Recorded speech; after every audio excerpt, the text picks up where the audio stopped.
Gemini, hi. Welcome to Mr. Queen PH. At titingnan natin ang energies ng inyong love life ngayong July 2024. So if you're interested in private readings, meron tayong link sa description. At sa pinned comment, pakicheck nyo na lang kung paano mag-book for a private reading. So unahin natin yung mga Gemini na in a relationship. What's up, the world? Yung iba sa inyo, you are dealing with a long-distance relationship. So, pwedeng kayo ay magkikita ng person mo in person. Pwedeng siya yung magta-travel papunta sa'yo or ikaw yung magta-travel papunta sa kanya. And I see excitement. You are very excited. You've been waiting for this for a long time. Yan o, ina-anticipate nyo na. Yung ibang person nyo ay abroad, pwedeng OFW, or kayo yung OFW, tapos pupunta kayo, babalik kayo sa hometown ninyo. So I think marami kayong plano. You have a lot of plans together. You've been waiting for having your own business, maaring meron kayong mga projects together na gusto nyong gawin. Yung iba, pwedeng kayo ay kasal na, you already have kids, no? Some of you may travel opportunities with your person. Pwedeng kasama pati mga anak nyo kung may anak na kayo.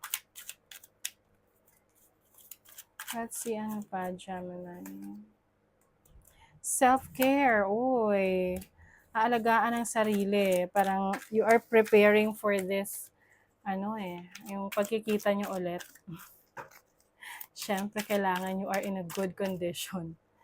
May decision making. Okay. Some of you, pwedeng yung relationship ninyo is, bago kayo magkita, bago kayo magplano na magkita, pwedeng nagkaroon kayo ng challenge, nagkaroon ng tampuhan, no? Pero, naayos nyo naman. Napag-usapan nyo naman.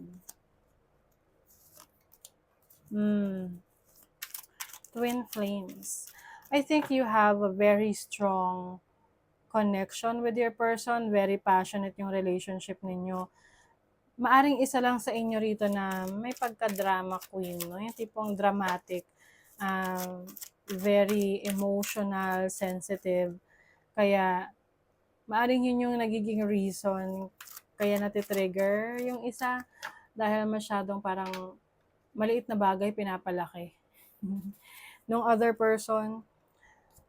But I feel like something is changing for the better. Maaring yung iba sa inyo is nagmamature na, no? Iniisip niyo na yung future ng relationship ninyo. Ano yung mga steps na dapat nyong gawin para mas mapatibay yung inyong relationship. Some of you parang magsasama na kayo ng person mo. It's either yun nga, siya yung pupunta rito sa'yo or ikaw yung pupunta sa kanya. Wow, there's fulfillment in your wishes. Yung iba sa inyo nagkakaroon kayo ng anxiety sa pagkikita na to. Pwede kasi yung iba, matagal na kayo hindi nagkikita. Tapos, syempre, you have to look your best to see this person. I think talaga may away muna, no? Nagkaroon kayo ng issue. But definitely inaayos nyo to because you want this relationship to work. Gusto nyo na maging successful tong connection ninyo. What else? Get to know each other. Ayun, learn to meet another's need for love. Di ba kasi sa relationship, mas lalo mo makikilala ang isang tao pag kasama mo siya lagi. So, sa pamamagitan niyan, na mas may time kayo to be together, mas lalo nyo makikilala ang isa't isa. At doon mas lalabas yung totoo, no, sa relationship. And of course, hindi yan puro lang, no, rainbows and butterflies and candies and chocolates.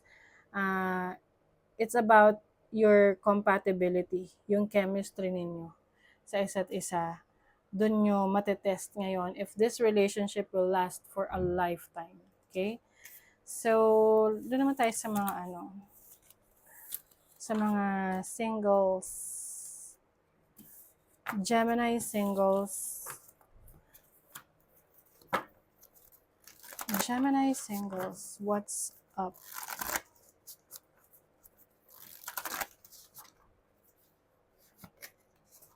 Ace of Cups. Okay, there is a potential partner, relationship coming in. But I feel like medyo ka pa, no? Hindi ka pa sigurado sa person na to. Parang iniiwasan mo. Nandun ka pa sa point na you're still finding yourself. Kumbaga, hinahanap mo pa kung ano yung trip mo sa buhay, kung anong direction yung gusto mong i-take. Kung ready ka na ba for a relationship o willing to wait. Some of you, may iba pa kayong mga priorities. Iba, gusto mong mag-aral, gusto niyo pang may ma-achieve sa buhay, yung mga personal goals ninyo. And alam nyo na kapag pumasok kayo sa isang relationship, madadagdagan yung priorities ninyo, yung commitment ninyo. And some of you, hindi pa nyo kaya na dagdagan yung commitment, yung inyong responsibilities. So sa ngayon, yung iba hanggang crush lang. Nothing that serious. Parang to parang you are pushing away someone, no? Or you are pushing someone away. Umiiwas ka dun sa tao na yun, kahit nararamdaman mo nagpaparamdam siya. Yeah, you are setting that boundary. So sa ngayon, puro family ang focus mo. And you want someone na masasabi mong twin flame mo or soulmate mo. Yeah. And very very strict ka sa mga taong nakikilala mo, lalo na sa social media. Yung tipong may nag-slide ng DMs, nag-message sa'yo, nag-chat sa'yo. Pag hindi mo kilala, hindi mo na ina-entertain. Which is, tama naman, 'di ba? Safe nga naman yun. na mahirap kasi, lalo na sa internet, no? Hindi natin alam kung sino talaga yung kausap natin. Yeah. Tignan mo, some of you, maaring meron kayong makilala na pretending lang, na hindi naman talaga yun yung profile niya or yun yung pagkatao niya. So, iwas ka doon. You're scared. Eyes for you. Oh, someone really is watching. Kung ikaw ay active sa social media, merong person na nagkaka-crush sa'yo or interesado sa'yo. Kaya nga siguro itong person na to message sa'yo. Ngayon, ikaw, you are trying to protect yourself Kasi iniiwasan mo yung mga taong may hindi magagandang intentions.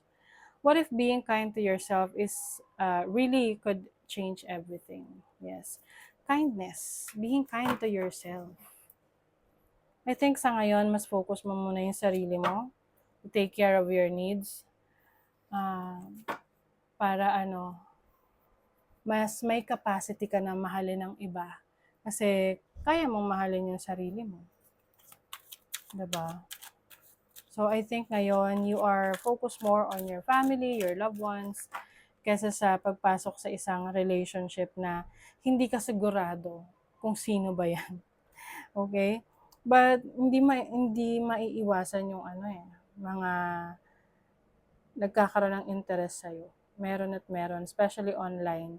Especially if you are active online, meron kang certain following, you can be a social media influencer na maraming nagkakaroon ng interest. Okay? So that is your reading, Gemini. Thank you so much. Bye.